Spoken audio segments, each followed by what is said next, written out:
Yesterday, the lovely cat made a video on her channel Multicolored Flyfish, link in the down below and in the up around this area. She made a video where she addressed her flaws and just talked about it, and I thought it was really nice, and I also wanted to do that. And I'm gonna try and do it in as few takes as possible, because I just want this to be as if I was just telling it like it is. I spent some time thinking about this, and I can come up with a couple of things. Some character flaws that everyone has, but I won't be addressing those.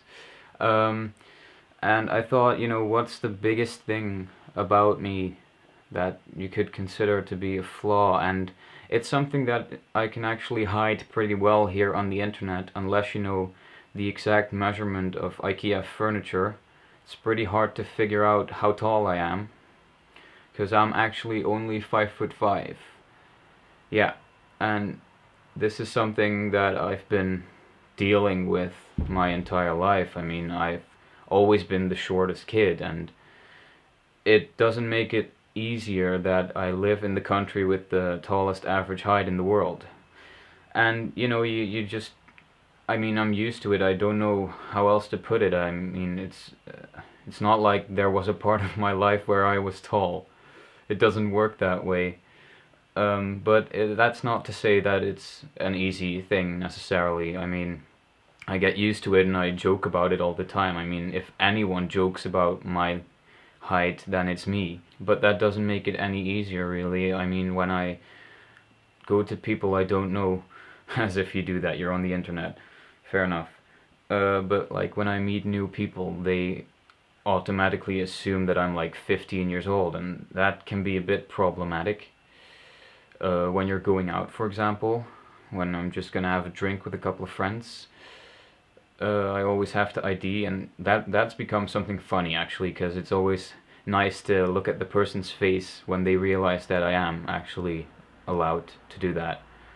But yeah, in other situations, I mean, like you can tell when people are talking to you and they think that they're talking to someone much younger, and then they hear what you have to say and like, well, something isn't quite right here. It's harder for people to take you seriously. But as I said, I mean, I'm used to it.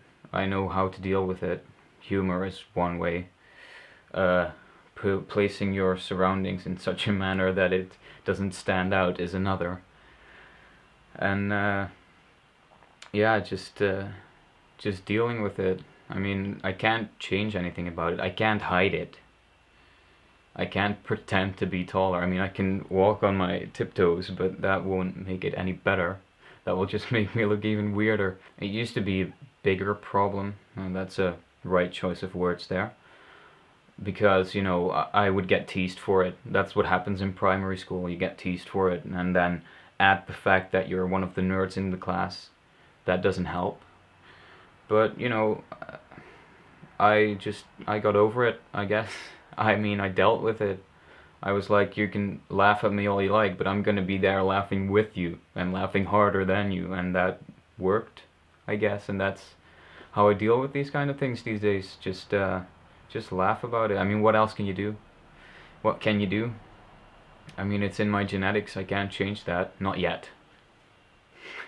Fingers crossed, but yeah, I mean, I can't do anything about that, so I guess that's really all I have to say about that. Again, go check out Kat's channel down below in the doobly-doo. Do people still use doobly-doo? I really like it. They should use it again. And I guess I'll be seeing you tomorrow. God, my voice, it's just terrible today.